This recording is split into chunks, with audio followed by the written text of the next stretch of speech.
Passa-se ao expediente final. Antes de chamar o primeiro orador inscrito, deputado Renato Zaca. Muito obrigado, senhor presidente. Vindo aqui só para parabenizar o subtenente Teixeira, do 27º Batalhão do Setor Bravo, porque hoje o mesmo completa 39 anos de serviço prestado na corporação. São 39 anos de serviço, 39 anos que ele cedeu da sua vida, bem trabalhados, para servir e proteger a população, mesmo que sendo com o suor da própria vida.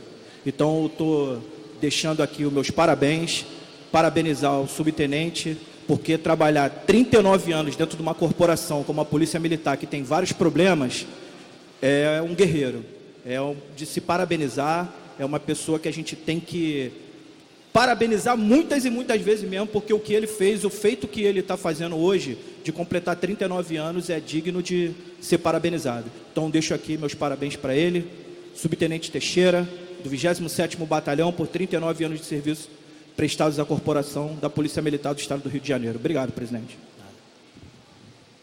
Primeiro orador inscrito é o nobre deputado Luiz Paulo.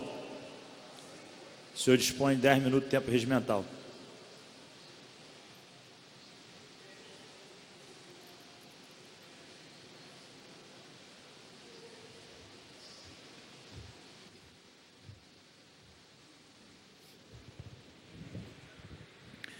Senhor presidente em exercício, senhores e senhoras deputadas presentes, queria voltar, senhor presidente, a trazer aqui, em homenagem aos senhores parlamentares que não estiveram hoje na Comissão de Orçamento, ou porque não eram membros titulares nem suplentes, ou porque estavam em outras atividades, o resultado da votação das contas de governo de 2018 do governador Pezão.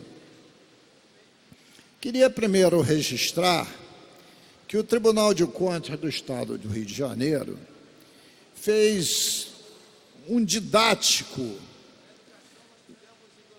trabalho de análise das contas de 2018, que são contas de fim de gestão, e acusou em seu relatório 14 irregularidades intransponíveis. E, por via de consequência, o tribunal sugeriu à Assembleia Legislativa, que dá a palavra final, um voto pela rejeição das contas. Tivemos oportunidade de analisar de uma maneira bastante profunda o voto do Tribunal de Contas. E das 14 irregularidades, anotei 5 que, em regime de calamidade pública, dentro de qualquer lógica de reserva do possível em relação à legislação infraconstitucional, que são erros graves de encerramento de gestão que não podem ser superados. O primeiro é o de respeito à Constituição Federal em 2 quesitos: de não se investir 25% em educação e não se investir 12%, evidentemente, das receitas em saúde. Além do mais, o descumprimento de 2 preceitos da Constituição do Estado: não investir 2% em ciência e tecnologia, onde o governo, em 18, chegou ao mísero número de 0,7%, menos da metade do que deveria ter investido, e não ter cumprido o preceito da Constituição Estadual do montante a ser investido, derivado dos royalties e participação especial, no FECAM. E essa receita do royalties da PE não foi pouca, esteve na ordem de 10 bilhões de reais em 2018. Então, baseado principalmente, mas não só, nesses pressupostos, nós apresentamos o voto pela rejeição das contas. O relator, presidente da Comissão de Orçamento, deputado Rodrigo Amorim, apresentou também seu voto pela rejeição das contas, e com um ponto em comum com o meu voto: o não cumprimento do artigo 42 da Lei de Responsabilidade Fiscal, no que tange, em último ano de exercício, de último ano de governo, você ser obrigado a ter dinheiro em caixa para cobrir o volume de restos a pagar, para não contaminar o governo que entrava. E também em outras irregularidades apontadas pelo tribunal. Deputado Eliomar Coelho também apresentou o seu voto pela rejeição das contas, também muito fundamentado do não cumprimento dos preceitos constitucionais. Veio o deputado Rodrigo Bacelar, abriu uma divergência pela aprovação, também com um relatório, sob o ponto de vista jurídico, consistente, mostrando que já havia outras contas com irregularidades que também foram aprovadas, e que no regime de recuperação fiscal é impossível a um governo cumprir todo o ritual constitucional e infraconstitucional. E, na continuidade, o acompanhou o deputado Márcio Pacheco e o deputado Márcio Canella. E a deputada Zeidan, do Partido dos Trabalhadores, desempatou, dando o voto pela aprovação das contas. E as contas foram aprovadas por 4-3. Mais uma vez, fui derrotado na Comissão de Orçamento. E mais uma vez, deputada Lucinha, porque venho desde 2014, tanto na Comissão de Orçamento, quanto em plenário, votando pela rejeição das contas. Diga-se de passagem, não só eu, mas eu tive a peculiaridade de votar na Comissão de Orçamento e votar em plenário. São 5 contas seguidas, e cada uma, ano que passa, é pior que a outra, mostrando que está tudo entrelaçado. E mais grave, para devassar os últimos anos, no dia de ontem, nós concluímos a nossa CPI da crise fiscal. Essa CPI fez mais de 100 recomendações às diversas instâncias do governo, dando indicadores de como a gente deve se comportar, sob o ponto de vista de gestão, para tentar chegar-se, quiçá, daqui a uma década ou mais, num equilíbrio fiscal. E essa casa tem uma outra CPI que está em fase de conclusão, presidida pelo deputado Flávio Serafini, que é a CPI do Rio Previdência, onde aponta empréstimos calamitosos feitos pelo Rio Previdência para ter adiantamentos de royalty participação especial. Inclusive, o famoso empréstimo intitulado Operação Delaware, que são empréstimos que caracteriza gestão temerária. Gestão temerária, isto é, bota em risco a instituição porque gera prejuízos imensos à instituição chamada Rio Previdência.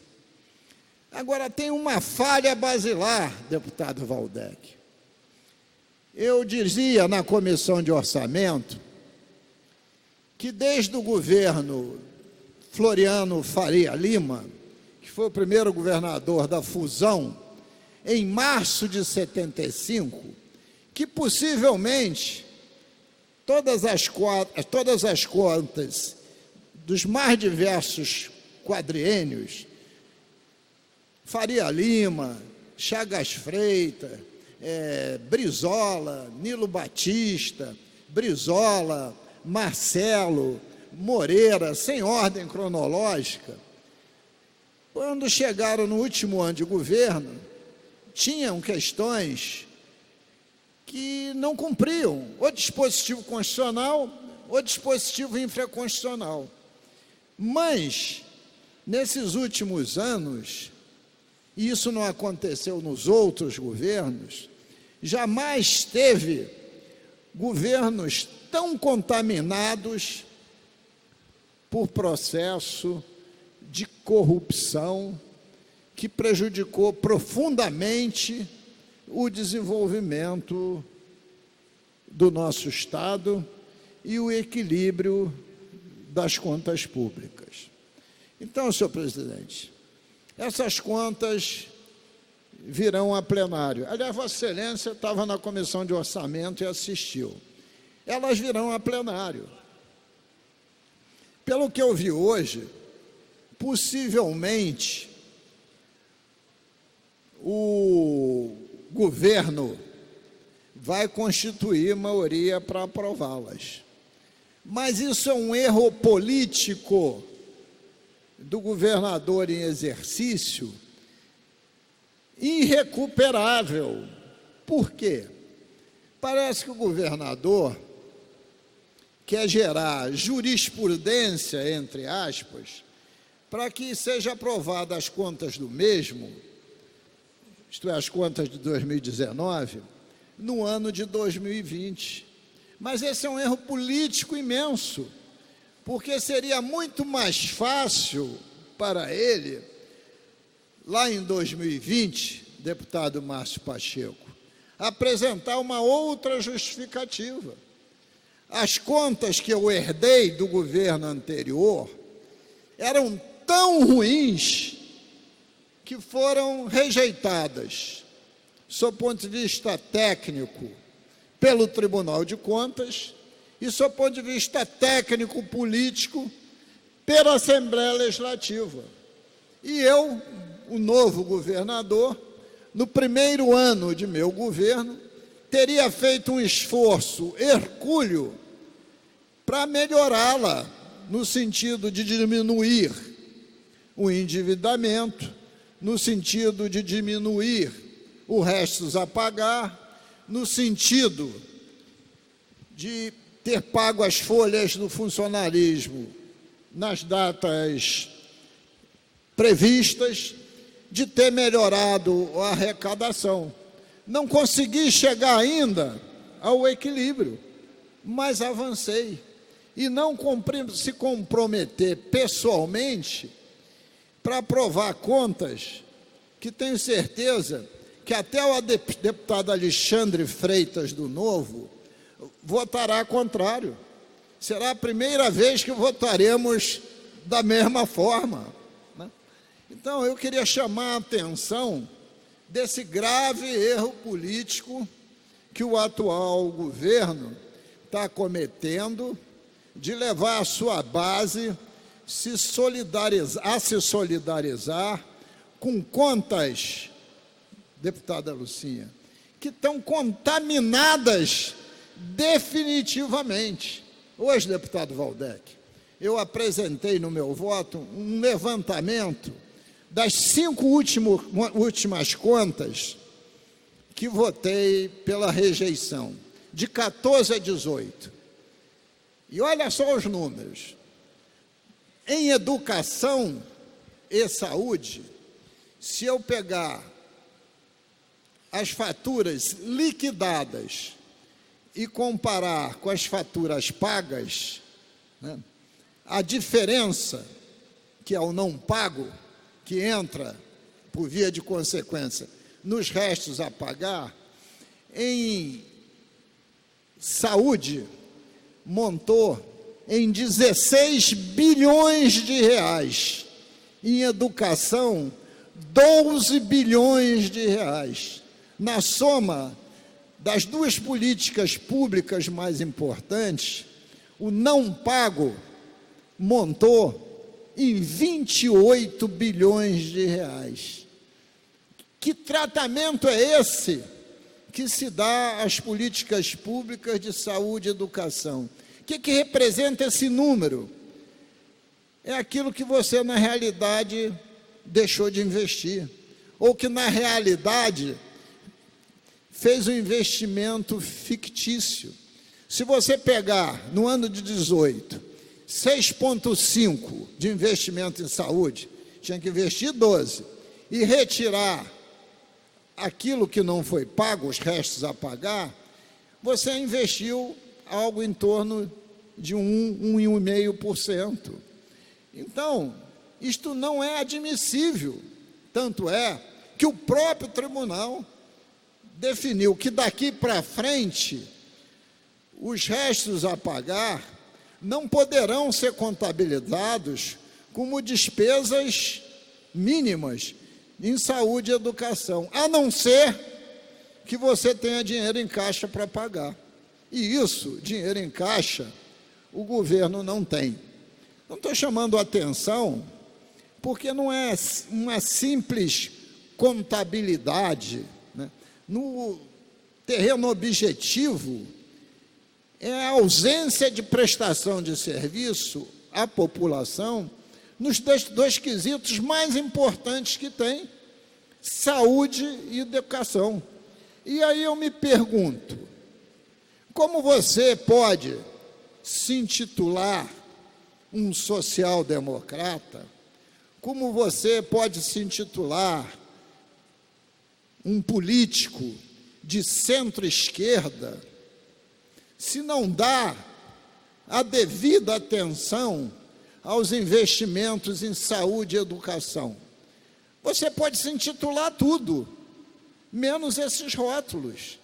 Nem mesmo o rótulo do liberal autêntico, porque o liberal autêntico, ele quer a liberalidade da economia, a liberalidade dos costumes, mas também quer o avanço dos investimentos nas questões sociais. Então, eu não consigo entender a cabeça daquele que se diz social-democrata, ou que se diz de centro-esquerda, e acha que pode aprovar as contas, que nega a realidade dos investimentos em saúde e educação. Respeito, porque nessa casa, volto a repetir, desde que aqui estou, o volume de contas que fui derrotado é muito maior daquelas que fui vencedor. Aliás, só fui vencedor uma vez, quando propus a rejeição das contas do Tribunal de Contas. Foi a única vez que eu ganhei aqui em plenário. Assim mesmo, porque o presidente do tribunal, à época, era réu confesso. Então, senhor presidente, eu não estou usando só o meu direito de espernear. Estou querendo chamar a atenção para o futuro dessa votação em plenário, que de antemão a chance da nossa concepção ser vencedora é muito pequena. Próximo orador inscrito, deputado Rodrigo Amorim.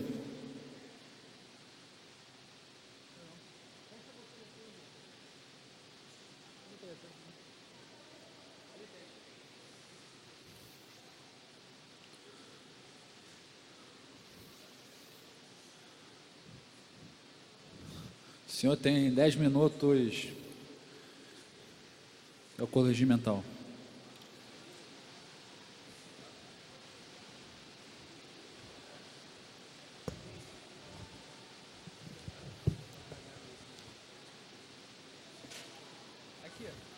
Senhor presidente, meu querido amigo, excelentíssimo deputado Alexandre Knoploch, senhoras deputadas, senhores deputados, primeiro homenagear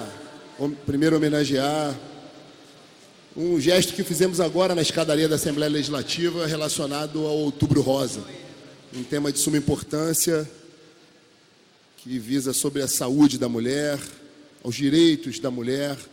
Eu sou um entusiasta dessa seara, inclusive quando tive a oportunidade de atuar como secretário municipal na Baixada Fluminense, atuei justamente nessa seara e ali tive a oportunidade de conduzir alguns projetos relacionados à saúde da mulher, à inclusão da mulher no mercado de trabalho, à garantia de que efetivamente a mulher tem o direito de estar onde bem entender e ter a sua saúde preservada, os seus direitos preservados e garantidos.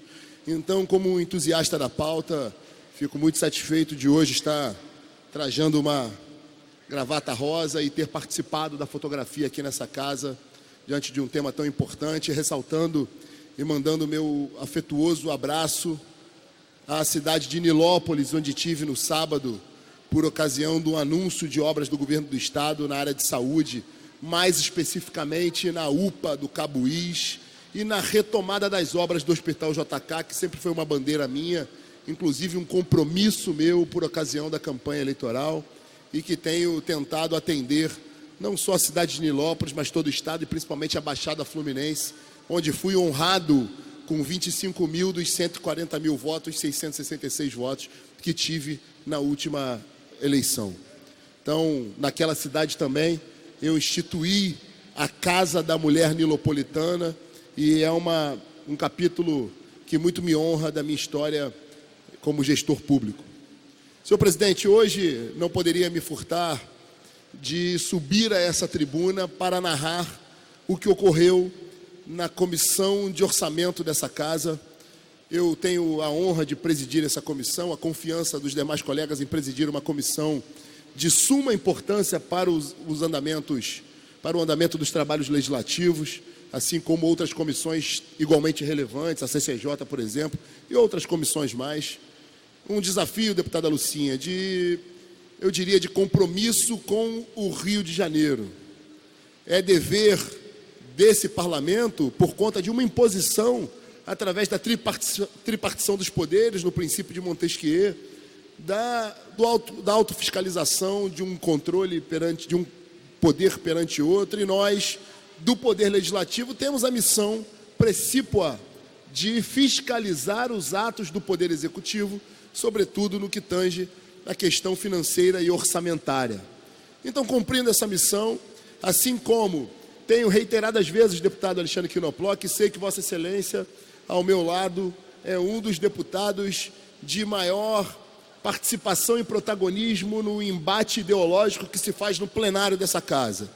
Eu me orgulho, inclusive, desse embate ideológico de nós confrontando ideias que consideramos ideias que não somam em absolutamente nada, ao contrário, que são destrutivas à cidade do Rio de Janeiro, a essas pautas malignas, eu diria, que certos grupos, sobretudo de esquerda, trazem essa casa, e nós aqui, graças ao resultado das urnas de 2018, somos a maior bancada, fruto da vitória de um pensamento conservador no Rio de Janeiro e no Brasil, que nos levou à vitória, que elegeu o presidente da República, Jair Bolsonaro, que elegeu 2 senadores aqui no Rio de Janeiro, o senador Flávio Bolsonaro e o senador Harold de Oliveira, e, sobretudo, que elegeu a maior bancada nessa casa, a maior bancada federal, e também o governador do estado, Wilson Witzel, que se elegeu no voto conservador, num voto que decidiu, por definitivo, romper com o sistema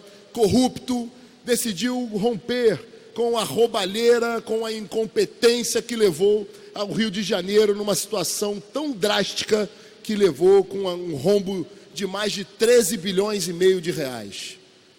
E aí, senhor presidente, eu hoje tive a oportunidade, como em diversas outras vezes, deputado, de dizer que os embates ideológicos são absolutamente saudáveis para a democracia e eles devem ser protagonizados aqui, no plenário soberano da Assembleia Legislativa. No entanto, a Comissão de Orçamento é uma comissão de aspecto técnico e eu tenho tentado e conseguido dar, deputada Lucinha, o andamento com a tecnicidade necessária para avaliarmos ali os projetos de lei que passam por aquela comissão e hoje não foi diferente. Deputada Lucinha. Eu queria cumprimentar o deputado Rodrigo Amorim e já imaginava que a sua posição, seu pensamento, a sua posição política aqui, de rejeitar as contas do governador Pezão. Eu acho que seria muito salutar para essa casa rejeitar as contas do governador Pezão, tendo em vista que todo mundo viu o que aconteceu nos últimos 2 anos do governo do Pezão. Além do mais, deputado Amorim, o governo Wilson, se indicar para a base dele votar a favor das contas, está cometendo um erro. Que é mais fácil, hoje, essa casa que se posicionar e votar contra as contas do Pezão, através do encaminhamento que foi feito pelo Tribunal de Contas, e depois, mais na frente, o governador dizer que ele já pegou o Estado quebrado, que a Assembleia Legislativa reprovou as contas do governador, como o Tribunal de Contas também. Então, ele sairia até muito bem perante a população, dizendo, não, eu peguei o Estado já quebrado. Tanto é que tanto o Tribunal de Contas quanto a Assembleia Legislativa votaram contra as contas do governador Pezão. Então, é nesse sentido que eu faço esse apelo, que eu fico ouvindo aqui, zum aqui dentro do plenário, que tem que aprovar, porque depois o Wilson, acho que não tem nada a ver as contas do Pezão com isso. Quem roubou, quem se locupetrou, quem fez as grandes cagadas foi o governo Cabral, foi o governo Pezão, não tem nada a ver com a questão do governador Wilson. Então, eu acho que era bom, né, o senhor como governador, como deputado, alertar ao governador Wilson de que isso não faz bem para ele, para a imagem dele de homem público, porque essa casa aqui tem que cumprir o seu dever. Todo mundo sabe o caos que foi. Gestão Cabral, gestão Pezão. Então temos que rejeitar as contas através da solicitação do Tribunal de Contas e o governador refletir, que é mais fácil ele, na aprovação das contas dele daqui a um ano, ele dizer o seguinte, bem, eu já peguei o governo quebrado, tanto que a Assembleia e o Tribunal de Contas votaram pela rejeição. Isso é só no sentido de demonstrar o carinho que eu tenho por Vossa Excelência, no sentido de mostrar para o governador que ele está indo por um caminho errado. Ele não pode simplesmente aceitar que a base dele vote a favor dessas contas, que faz conta que não investiu-se nada em educação, nada em saúde, nada em benefício da população. E canalizar essa força política do governador aprovando umas contas dessas é descabido. Então, concordo com o pensamento, Vossa Excelência, no seu parecer firme, lá na comissão, e continue assim, que terá sempre a minha admiração. Muito obrigado, deputada Lucinha. Faço minhas as suas palavras, a admiração é recíproca. Vossa Excelência, assim como o deputado Luiz Paulo e outros deputados nessa casa, independente do viés ideológico que defendem, tem o meu respeito e a minha admiração, sobretudo pela história que Vossa Excelência tem com a cidade, com o Estado do Rio de Janeiro, com o Parlamento, independente de pensamentos políticos em determinadas causas diferentes, mas todos aqui têm o meu respeito pelo que representam para a política e para o Estado do Rio de Janeiro. No entanto, eu tenho tentado dar andamento àquela comissão, ao lado de grandes colegas que ali estão, de forma, primeiro, com absoluta independência e também com a sensatez necessária para que possamos discutir temas tão importantes para a reedificação financeira do Rio de Janeiro. Nesse aspecto, eu, presidindo a Comissão de Orçamento, tenho a convicção que aprovamos a LDO, a Lei de Diretrizes Orçamentárias, num tempo recorde, promovendo as audiências públicas, além daquelas que estavam previstas na legislação, de forma a termos um debate amplo, principalmente com os pilares temáticos que o Estado do Rio de Janeiro necessita para sair da crise: saúde, educação, enfrentamento à criminalidade. Ouvimos ali o governo do Estado, a sociedade civil, e elaboramos com os demais deputados dessa casa que interferiram nesse processo, atuaram nesse processo através das suas emendas, das suas bancadas, e nós executamos uma LDO num tempo, eu diria, com a máxima celeridade, com compromisso com o Estado do Rio de Janeiro, com o Parlamento. Da mesma forma, recebemos as contas, aliás, o parecer prévio do Tribunal de Contas do Estado do Rio de Janeiro, órgão esse que também vem passando por um processo de reedificação institucional, assim como essa casa vem promovendo um processo similar. E me deparo com um parecer técnico do tribunal, senhor presidente, Vossa Excelência teve acesso a ele, um parecer de quase 1000 páginas, deputada Lucinha, onde ali está uma radiografia pormenorizada da situação financeira do Rio de Janeiro e, mais do que isso, do absoluto desrespeito com que a gestão anterior do ex-governador Luiz Fernando Pezão teve com as contas desse Estado. Num passado muito recente, me recordo das forças policiais nas redes de televisão, na imprensa, narrando uma situação vexatória dos policiais, e dou o exemplo dos policiais, mas poderia fazê-lo com qualquer outro segmento do serviço público. Mas me permito dar o exemplo dos policiais, que são aqueles que eu tenho arduamente defendido aqui nessa casa, que são a nossa última fronteira com o caos, e no entanto ficaram agonizando meses e meses sem salário, fruto de uma ampla roubalheira e incompetência por parte desse governo, o qual avaliamos as contas hoje. E para meu espanto e perplexidade, deputada Lucinha, muitos deputados que ali sustentaram o voto favorável à aprovação das contas, o fizeram sustentando uma teoria de que o Rio de Janeiro está afundado no mar de lamas, que o Rio de Janeiro está quebrado, que o Rio de Janeiro está vivendo um processo de recuperação fiscal, que está no meio de uma calamidade financeira. Isso tudo é absolutamente verdade. Agora, da mesma forma que usaram máximas do direito e teorias do direito para sustentar o seu voto, eu não posso permitir que uma teoria do direito que se aprende logo nos primeiros momentos da faculdade de Direito, que é se valer da própria torpeza para justificar algo irregular, ilegal, ilegítimo. Eu não posso admitir que seja trazido à baila no momento que nós estamos avaliando as contas deste que foi, sem sombra de dúvida, o pior capítulo da nossa história. Aliás, hoje na Comissão de Orçamento nós protagonizamos o último ato deste que foi o pior capítulo da nossa história recente. Eu não posso admitir que alguns deputados tragam como argumento, como fundamentação jurídica e lógica, a própria torpeza daqueles que criaram essa aberração, esse caos, essa calamidade que o Rio de Janeiro tem vivido. Aqueles que foram avaliados hoje, os gestores da conta de 2018, são aqueles que efetivamente destruíram o Rio de Janeiro, levaram as nossas contas à bancarrota, que faliram esse Estado e fizeram com que a população fluminense sofresse tantas mazelas. E aí, senhor presidente, eu, por óbvio, não posso me cegar à realidade dos fatos. Evidentemente que quando analisamos as contas de um governo, nós olhamos para trás. Evidentemente que quando nós avaliamos as contas de um determinado exercício financeiro, a gente não pode fazer isso de forma isolada, olhando tão somente para aquele exercício, mas principalmente olhando para tudo o que aconteceu nos antecedentes. E por óbvio, temos que analisar as contas, além de utilizar a técnica, de utilizar a fundamentação jurídica e contábil que nos foi trazida pelo Tribunal de Contas. Nós temos o dever de analisar as contas sobre o aspecto político, claro, por que não? Até porque o soberano plenário dessa Assembleia, ele é um órgão político, mas principalmente com bom senso. Então, aqueles que tiveram a oportunidade de ler o meu parecer na íntegra, percebem que eu tive um absoluto bom senso para observar, por exemplo, as questões referentes ao cumprimento de alguns índices, levei em consideração, sim, o estado de calamidade que o Rio de Janeiro vivia e vive, levei vários aspectos em consideração, não somente a letra fria da lei.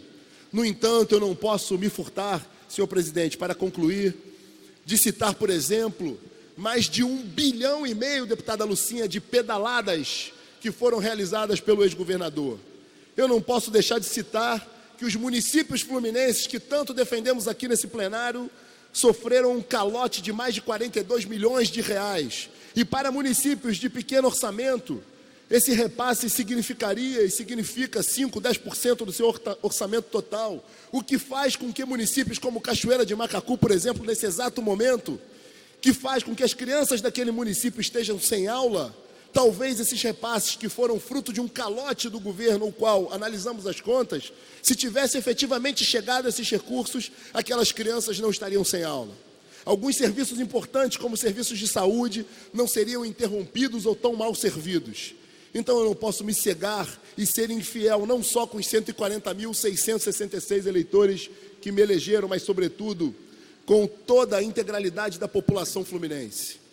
Senhor presidente, eu não posso deixar, por exemplo, de citar que além de 1,5 bilhão de pedaladas, além de 42 milhões de calotes aos municípios, além de 200 milhões de reais que foram pagos pelo governo Pezão, sem nenhum registro contábil, sem nenhum instrumento jurídico que justificasse o gasto, e muito menos, tampouco, sem nenhum empenho como manda a lei. Isso é um tapa na cara do cidadão, das nossas contas, essa falta de transparência, essa desídia e essa gestão temerária caracterizada pela forma com a qual o governo anterior geriu as suas contas, as nossas contas dos cidadãos do Rio de Janeiro, foram o motivo pelo qual eu votei pela rejeição das contas. E para finalizar, senhor presidente, há um aspecto que é de suma importância nesse relatório, que é justamente aquele que talvez, por um prisma, seja o mais subjetivo, mas sem dúvida nenhuma, a meu ver, salvo o melhor juízo, o mais relevante de todos para ensejar essa reprovação, que foi exatamente, deputado Salema, a falta de ação, a inércia, a omissão, a apatia, a incompetência, a desídia e, sobretudo, a falta de responsabilidade e zelo que o ex-governador Luiz Fernando Pezão teve ao observar um rombo em nossas finanças de 13 bilhões e meio, e sequer apresentar um planejamento para nos mostrar a radiografia dessa crise e tentar buscar ali uma estratégia para que, ainda que fosse em longo prazo, que será, pudéssemos sair dessa crise. Deixo claro aqui que, por exemplo, o atual governo, na sua primeira semana de gestão, enviou a esta casa o secretário de Fazenda com a sua equipe técnica e numa audiência conjunta de 3 comissões, dentre as quais a Comissão de Orçamento apresentou na primeira semana um diagnóstico da crise e as perspectivas para que pudéssemos sair dessa crise. Então, essa falta de respeito, essa gestão temerária e essa irresponsabilidade me fizeram, sem sombra de dúvida, não por nenhum apelo político, não para agradar segmentos políticos, mas, sobretudo, num gesto de absoluto comprometimento e responsabilidade e fidelidade com aqueles que me confiaram o voto e com o compromisso da minha vida pública, que eu tenho certeza que terei muitos capítulos pela frente. Eu não poderia trazer para a minha história uma mancha tão terrível e que encerraria um ciclo tão nefasto para o Rio de Janeiro. Então, quero dizer que, com toda a sensatez, a cabeça erguida e a independência necessária e, sobretudo, com absoluto amor, carinho, zelo pelo Estado do Rio de Janeiro, eu fiz o meu relatório, elaborei o meu relatório, alicerçado na técnica, nos elementos jurídicos e contábeis que ali estavam exarados, mas, sobretudo, num gesto político de absoluto respeito ao cidadão do Estado do Rio de Janeiro, e desta forma votei pela rejeição das contas do ex-governador Luiz Fernando Pezão. Muito obrigado, senhor presidente.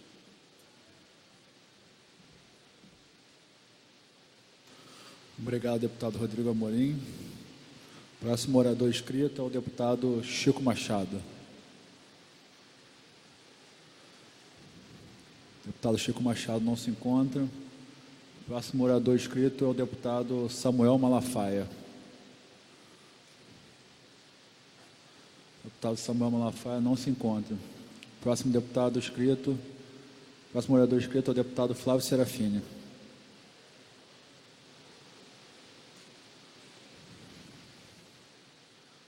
O senhor detém de 10 minutos, deputado.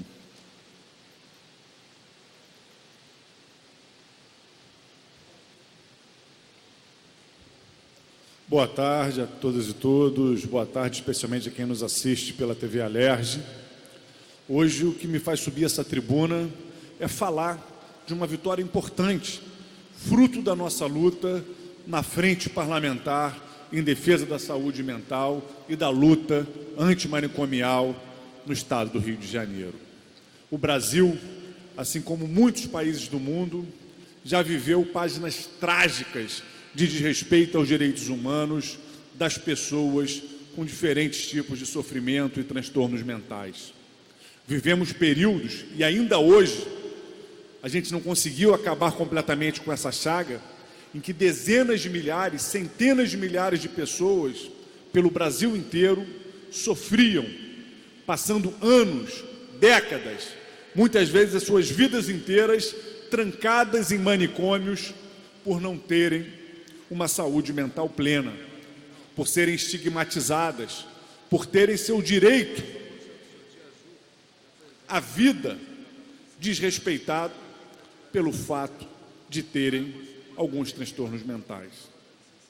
Essa situação fez com que no Brasil, e aqui em Niterói, aqui no estado do Rio de Janeiro, a gente tem o caso mais forte, né, do antigo manicômio Doutoreiras, no município de Paracambi, que chegou a ter internados milhares de pessoas, subtraindo suas vidas, suas energias, seu direito humano a uma vida digna e plena.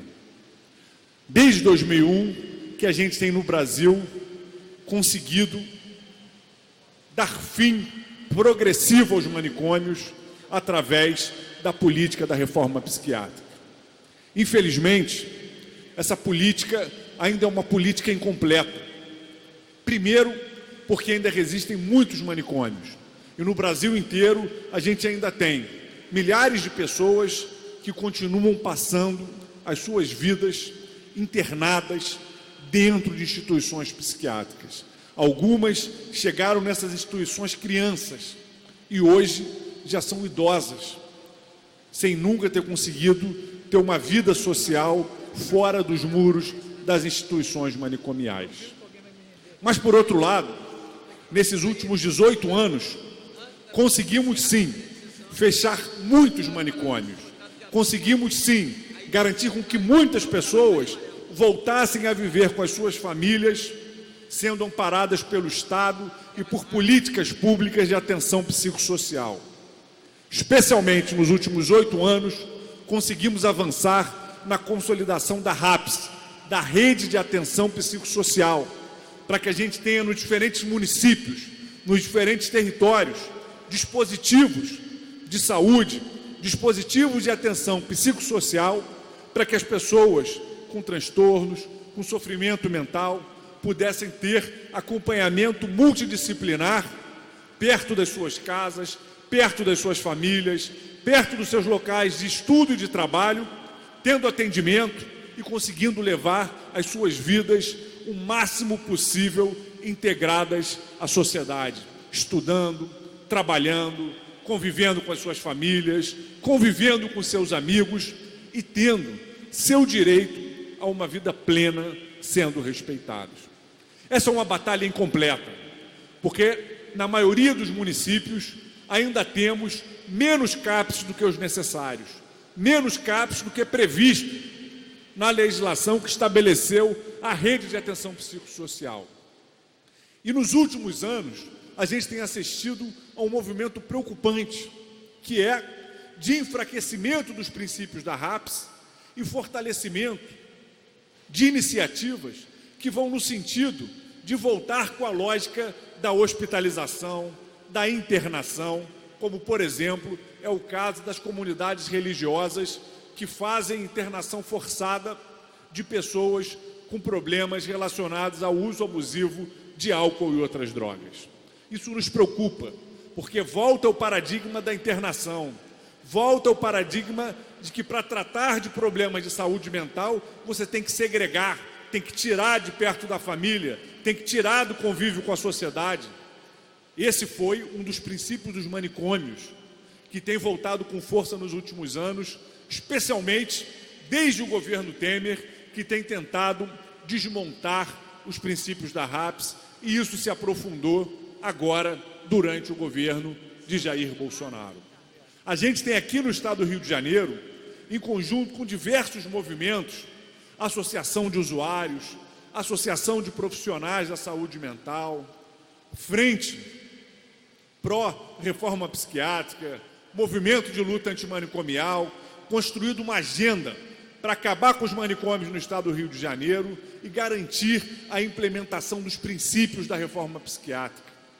A gente conseguiu, no ano passado, aprovar aqui nessa casa uma lei muito importante, a lei número 8.154, de nossa autoria, em conjunto com o presidente da Casa, André Siciliano, que estabelece parâmetros para que o estado do Rio de Janeiro passe a ser também cofinanciador da RAPS, cofinanciador da rede de atenção psicossocial. Qual é a importância dessa lei?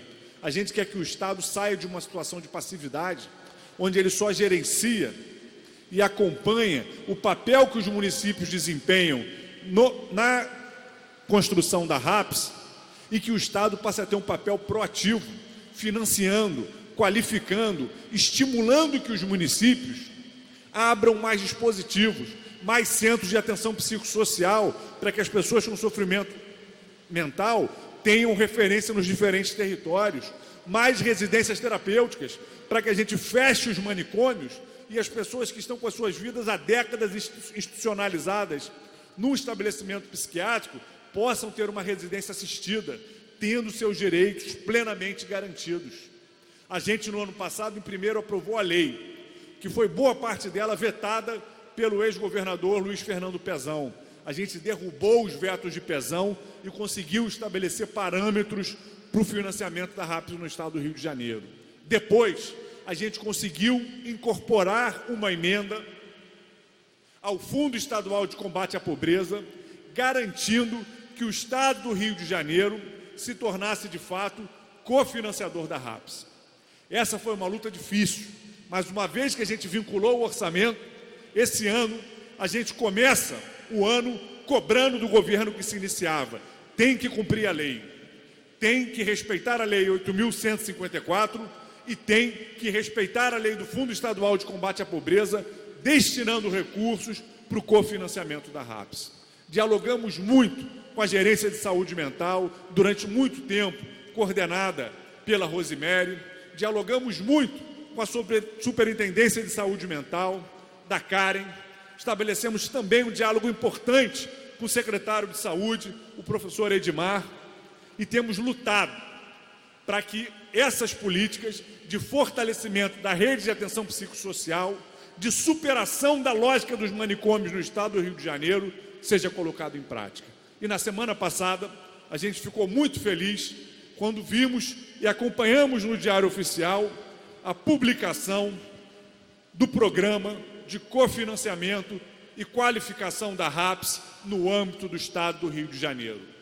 O programa incorpora o que está previsto na Lei 8.154, incorpora o que a gente prevê de financiamento na Lei do Fundo Estadual de Combate à Pobreza e amplia o papel do Estado como cofinanciador, gerenciador, qualificador da rede de atenção psicossocial no nosso estado.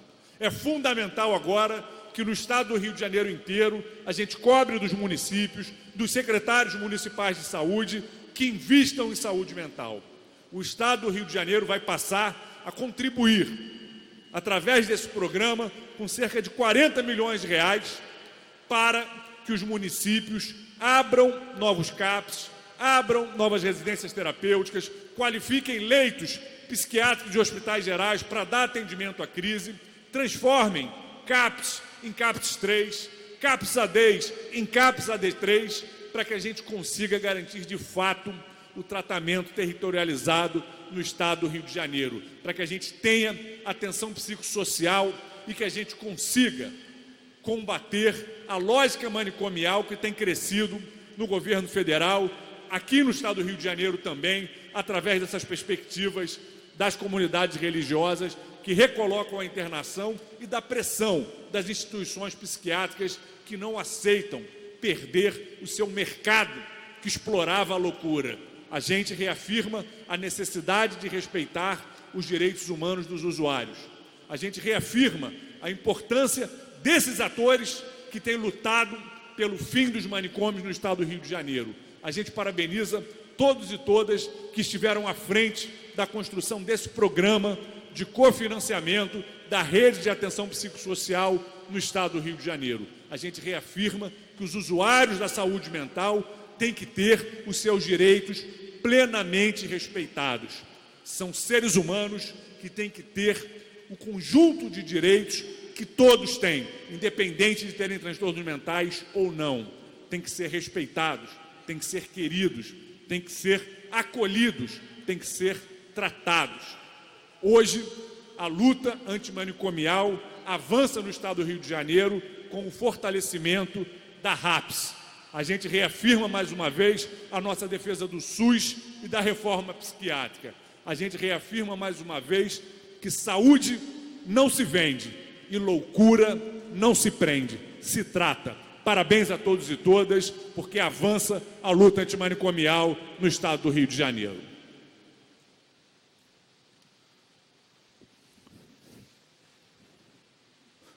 Próximo orador inscrito é o deputado Valdec Carneiro. Deputado, o senhor dispõe de 10 minutos.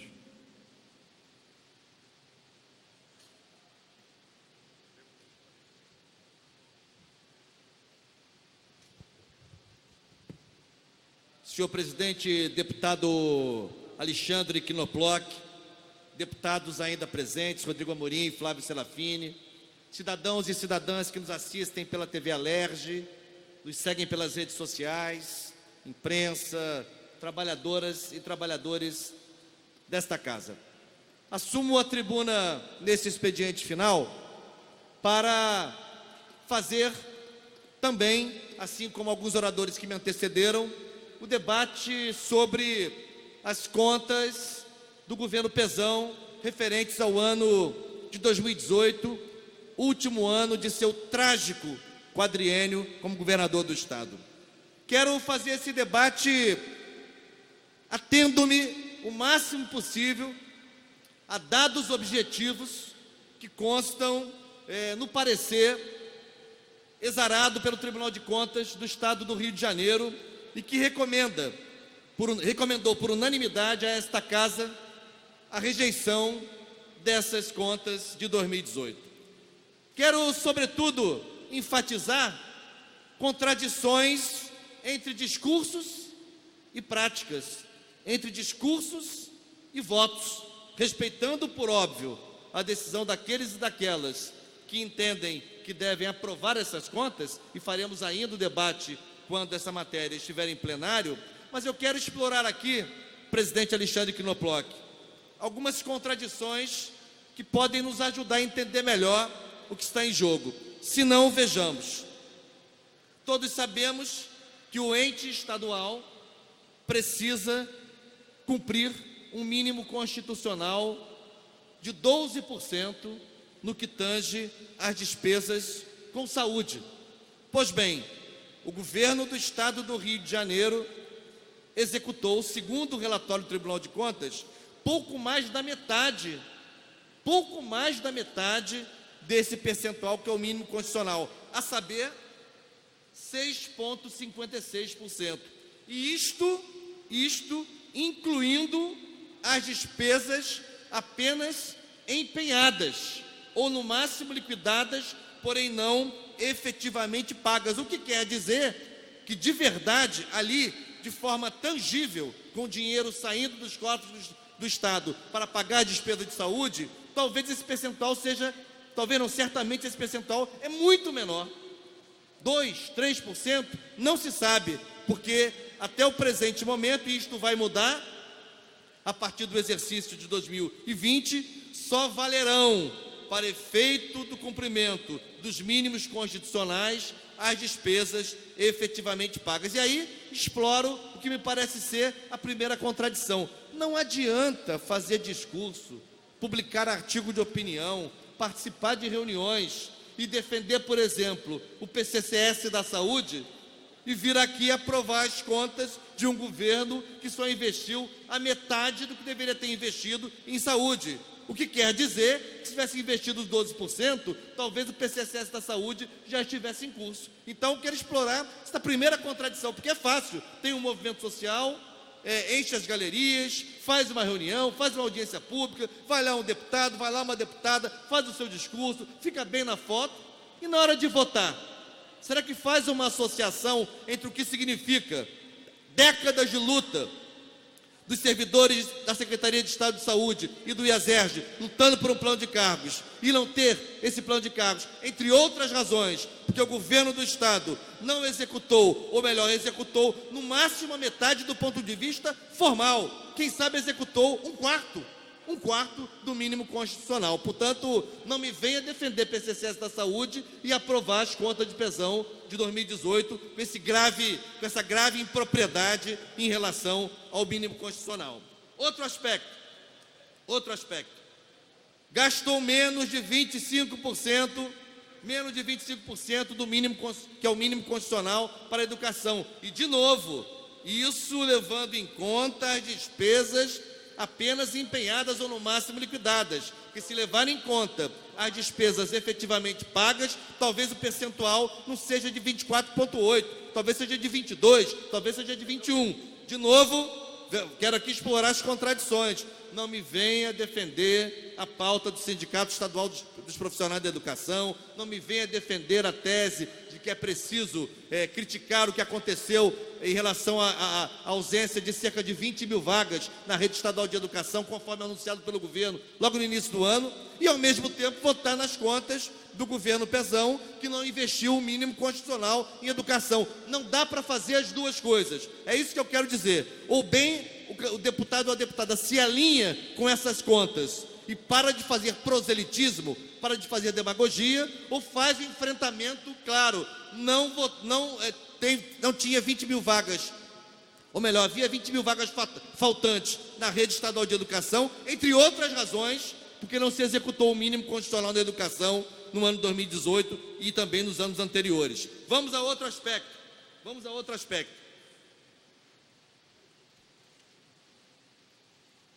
Vamos defender a UERJ, vamos defender a UENF, vamos defender a UESO, perfeitamente, estou alinhado nessa defesa, mas vai defender a UERJ, vai defender a UESO, vai defender a UENF e vai defender também as contas de 2018 do governo Pezão, que investiu na FAPERJ apenas 1/3 do mínimo constitucional, 1/3 do percentual de 2% da receita tributária líquida do exercício. O governo Pezão só executou 0,7%, ou seja, pouco mais de 1/3.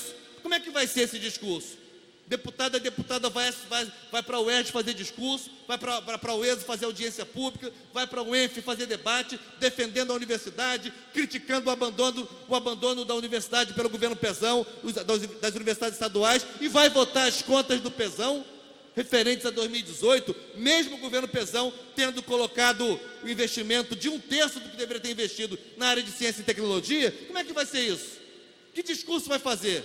Vai falar uma coisa para um determinado auditório e outra coisa para outro auditório. Só tem essa saída. E mais, quero aqui lembrar que há impropriedades não apenas em relação às despesas fixadas como mínimos constitucionais, mas também em relação à lei de 2013, cito-a daqui a pouco, a 12.858 de 2013, que determinou que a partir de 3 de dezembro de 2012, ou seja, de dezembro de 12 para cá, todas as operações feitas em relação ao pré-sal devem destinar 75% para a educação e 25% para a saúde. Não preciso nem dizer que o governo Pezão ficou longe de cumprir esses 2 percentuais. E isso é para além dos mínimos constitucionais. Aliás, é bom lembrar que o governo do Estado, o governo Witzel, já entrou na Justiça, já autorizou sua Procuradoria para arguir a constitucionalidade desta lei do Supremo Tribunal Federal, que eu considero uma aberração, que ele pretende usar essas receitas vinculadas à educação e à saúde para outra destinação. Portanto, quero aqui ressaltar que também há contradições a serem enfrentadas por aqueles que assumem na tribuna, assumem nos palanques da vida, assumem nas audiências públicas, assumem nas reuniões com suas bases eleitorais a defesa de certas teses, mas na hora de votar o que é essencial, votam de forma contrária, votam de forma dissonante a essas defesas feitas de forma, a meu ver, demagógica e sem consistência. Vamos a um outro ponto. Por exemplo, o Tribunal de Contas criticou impropriedade em relação ao uso dos recursos do Fundo Estadual de Combate à Pobreza, o FECP, cantado em prosa e versos. Toda hora tem projeto de lei para inserir um percentual aqui ou ali do FECP para enfrentar uma determinada situação, honrar uma determinada despesa. Pois bem, o governo Pezão, em 2018, não usou os recursos do FECP, que deveria ter usado na prevenção e recuperação de dependentes químicos. Bom, muito bem, o deputado Flávio Serafini fez agora uma intervenção há pouco sobre a luta antimanicomial. Não me venha atacar políticas de internação compulsória de pessoas com dependência química, eu as ataco, que eu contrario essas políticas, e ao mesmo tempo votar a favor de contas que não investiram o necessário em matéria de prevenção e tratamento adequado para pessoas com dependência química. Ou seja, não tem vida fácil. Na política e na vida pública as coisas são complexas e difíceis. Você tem que sustentar o que você discursa, você tem que sustentar o que você apregoa na maneira como você vota, deputado Quinoploc. Eu tenho dito o seguinte, já há muito tempo eu uso esse mote: o poder executivo, ao fim e ao cabo, em última instância, é avaliado pela forma como executa o orçamento. Ou seja, ao executar o orçamento, o poder executivo, quem governa, define com clareza quais são as suas prioridades e quais são as áreas que ele não vai enfrentar. O poder judiciário, por sua vez, pode ser avaliado pela forma como julga, como profere os votos, como decide, como sentencia, como dirime as dúvidas que são as questões que são levadas até o poder judiciário. E o poder legislativo, em última instância, é avaliado pela forma como vota, como pronuncia os seus votos. Então, o discurso é importante, o debate tem valor, né? Todas as formas de usar da palavra nos mais diferentes ambientes, seja desta tribuna, seja em qualquer lugar, mas ao fim e ao cabo, em última instância, a Vera mesmo tem que conferir a forma como o deputado e a deputada votou, porque vai fazer discurso por aí, criticando os governos que querem adotar a prática de internação compulsória para dependentes químicos que estão na rua, e vai votar a favor de contas que não investiram, de um governo que não investiu o que tinha que ser investido em prevenção à dependência química e em tratamento adequado a dependentes químicos. Portanto, eu quero aqui dizer que não tem vida fácil. Não tem vida fácil, e quero me associar aos deputados que na comissão de orçamento foram derrotados, que defenderam a rejeição das contas. Não é agradável, não é uma posição que seja, digamos assim, fácil de se estabelecer com tranquilidade. Ninguém quer ver governos sendo prejudicados, governadores e dirigentes públicos sendo achincalhados. Não se trata disso, mas não é possível tapar o sol com a peneira. E o que não dá para fazer no Rio de Janeiro de hoje é defender a educação pública, defender as universidades, defender o SUS, defender políticas para prevenção da dependência química e ao mesmo tempo votar nessas contas que são um ultraje, que são, na verdade, uma aberração e que são nocivas às principais políticas sociais no estado do Rio de Janeiro. Por isso, quero aqui me manifestar previamente, tendo em vista o que aconteceu hoje na comissão de orçamento, que pelo placar de 4 votos a 3 decidiu pela aprovação das contas de 2018 do governador Pezão. E, por último, não consigo entender por que o governo Witzel faz lobby, faz de movimentações para que a sua base, para que deputados mais vinculados ao governo votem a favor das contas do governo Pezão. Isso quer dizer, se essa minha interpretação política faz sentido, isso quer dizer que o governo Witzel quer ter a mesma salvaguarda, o mesmo tratamento isonômico em relação a eventuais descumprimentos constitucionais da legislação em relação à execução do orçamento. Do contrário, não faria sentido. Um governador que fez campanha buscando se diferenciar ao máximo, buscando se colocar como um antípoda do ciclo do PMDB, do ciclo liderado por Cabral, Pezão e outros protagonistas, e agora faz lobby com a sua base, faz lobby com os deputados aderentes, faz lobby com os deputados que querem sinalizar para o governador que estou aqui, olha, não esqueça de mim, para votar nas contas do Pezão. Não estou entendendo.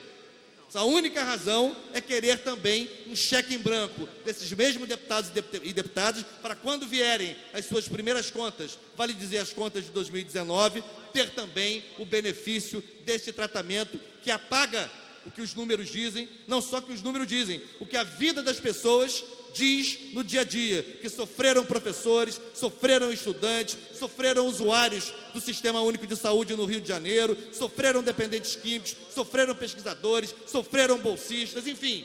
Então não dá para defender tudo isso, não dá para associar a todas essas lutas e na hora H fechar os olhos e dar um cheque em branco a governos irresponsáveis. Por isso, faço aqui esse pronunciamento de maneira muito clara.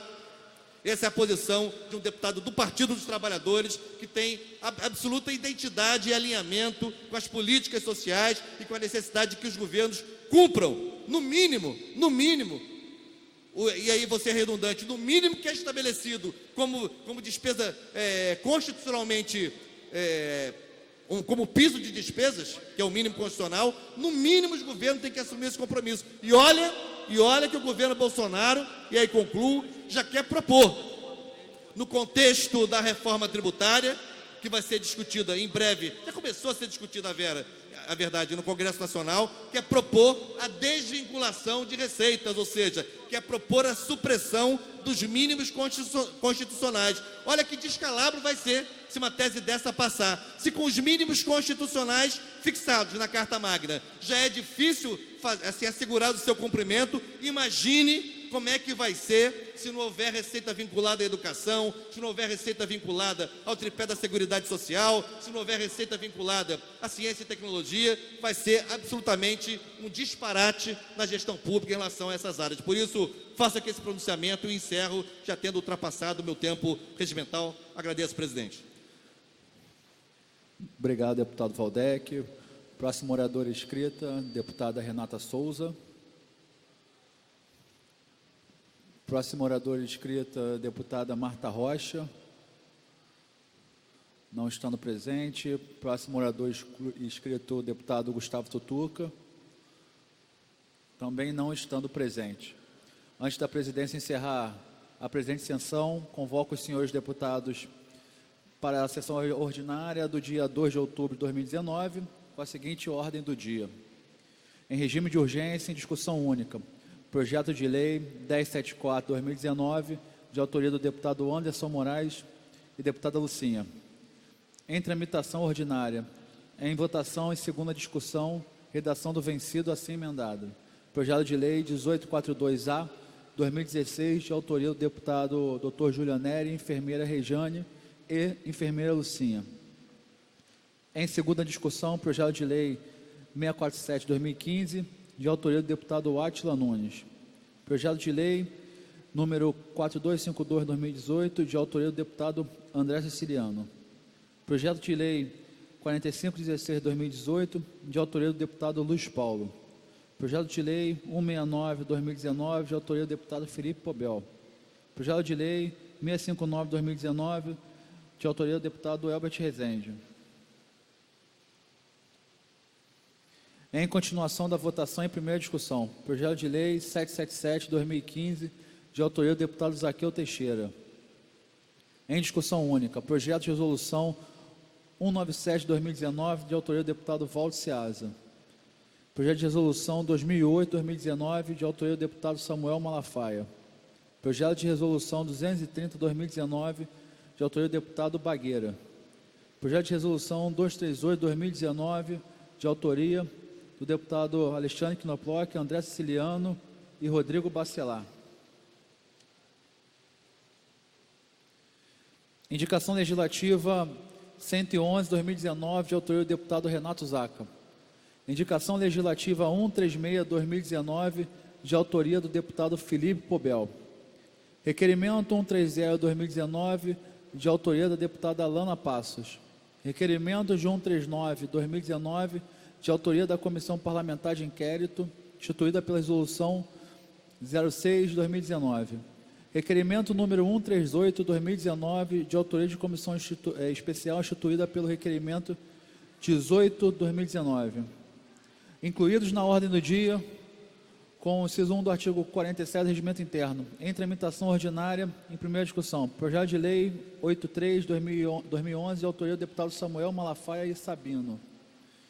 Projeto de lei 4389/2018, de autoria do deputado Rosenberg Reis. Projeto de lei 499/2019, de autoria da deputada Franciane Mota. Projeto de lei 580/2019, de autoria da deputada Marta Rocha. Projeto de lei 889/2019, de autoria do deputado Renato Cozzolino. Projeto de lei 970/2019, de autoria dos deputados Anderson Moraes e Renato Zaca. Que Deus abençoe a todos. A presidência encerra a presente sessão.